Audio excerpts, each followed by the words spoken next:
वाल्मीकि जी वो जिन्होंने उल्टा नाम जप करके राम जी को पा लिया। वाल्मीकि जी साधारण इंसान से महान हो गए। बोलो सीताराम।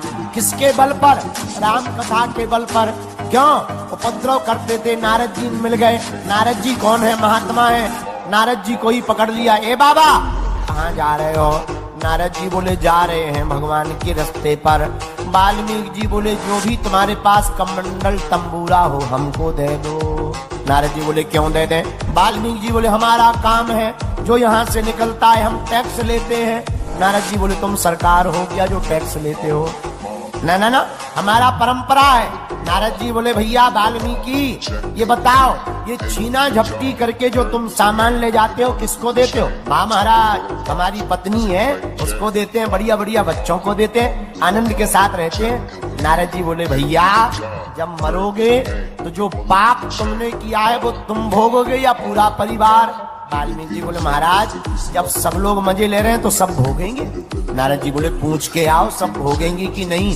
वाल्मीकि जी बोले हमको उल्लू मत बनाओ, हम जब तक पूछने जाएंगे तब तक तुम भाग जाओगे। नारद जी बोले ज्यादा है तो बांध दो। पेड़ से बांध दिया।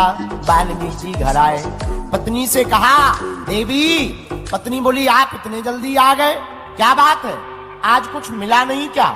नारद जी बोले आज कुछ नहीं मिला, एक क्वेश्चन मिल गया, प्रश्न मिल गया। क्या?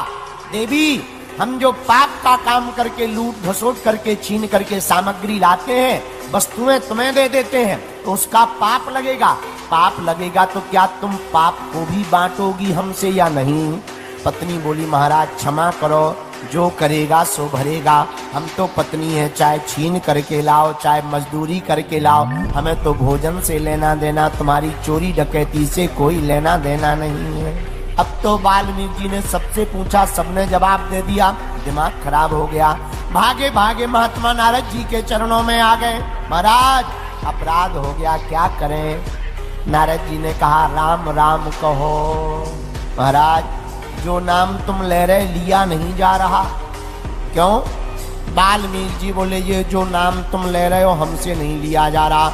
नारद जी बोले कौन सा नाम निकल रहा? बोले मरा। राम नहीं उल्टा मरा मरा मरा। नारद जी को बोले कहो राम। वाल्मीकि जी बोले मरा, मैं तो मरा मरा मरा। नारद जी बोले यही जपते रहो। महाराज पर नाम तो बोल लेना है। नहीं नहीं यही जपो, यही वो हो जाएगा, यही वो हो जाएगा। वाल्मीकि जी कहने लगे मराम मराम मराम मराम मराम मराम मराम मराम। और कब मराम मराम राम हो गया और ब्रह्म के समान हो गए।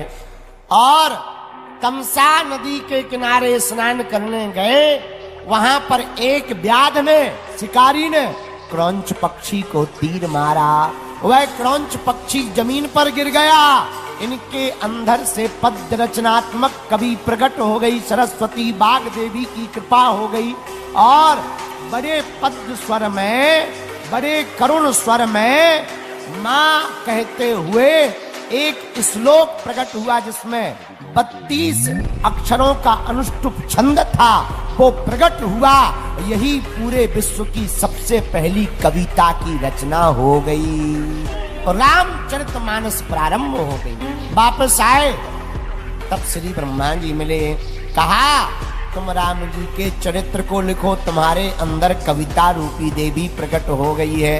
वाल्मीकि जी बोले हमें तो पता ही नहीं है राम जी क्या है, कौन है, कैसे हैं। तो तब ब्रह्मा जी ने कहा तुम ध्यान में बैठो, तुम्हें सब पता चलता जाएगा। और जहां वाल्मीकि जी ध्यान में बैठे तो सब चित्रण गुप्त और प्रकट, सभी चित्रण वाल्मीकि जी के सामने आने लगा। और पूरे विश्व की सबसे बड़ी चरित्र और सबसे प्यारा चरित्र आदि कवि महर्षि वाल्मीकि जी द्वारा रामायण की रचना तैयार हो गई। लेकिन ये तो वाल्मीकि रामायण की बात, हम लोग तो ज्यादा रामचरितमानस तुलसी रामायण को गाते हैं। ये तुलसी रामायण किसने लिखी और क्यों लिखी, जब एक रामायण ही काफी है? वाल्मीकि रामायण पहली रचना है, तो तुलसीदास जी को हिंदी में लिखने की क्या जरूरत पड़ गई? वाल्मीकि जी ने जब वाल्मीकि रामायण का रचना कर दिया, ध्यान से सुनो, उसी समय कुछ दिन बाद हनुमान जी महाराज ने अपने नाखूनों से रामायण लिखी। पत्थरों पर, जिसका नाम हनुमान नाटकम है, और बड़े बड़े शिलाओं पर रामायण लिख करके वाल्मीकि जी के आश्रम में रखा। वाल्मीकि जी ने पूछा ये क्या है? हनुमान जी बोले रामायण है। वाल्मीकि जी ने जब पत्थरों पर नाखूनों से लिखी हुई रामायण को पढ़ा तो इन्हें लगा हमारी पिक्चर तो फीकी है, इनकी तो सुपर डुपर हिट हो जाएगी, बड़ी प्यारी रामायण है, एक एक अक्षर लिखा हुआ है। सोई वाल्मीकि जी ने हनुमान जी के चरण पकड़ लिए, महाराज वरदान दो। हनुमान जी बोले मांगो। वाल्मीकि जी बोले पहले वचन दो, जो मांगेंगे वो दोगे। हनुमान जी बोले तथास्तु, वचन देते हैं, कहो। वाल्मीकि जी बोले जो आपकी रामायण है इसे समुद्र में डुबा दो। हनुमान जी बोले क्यों?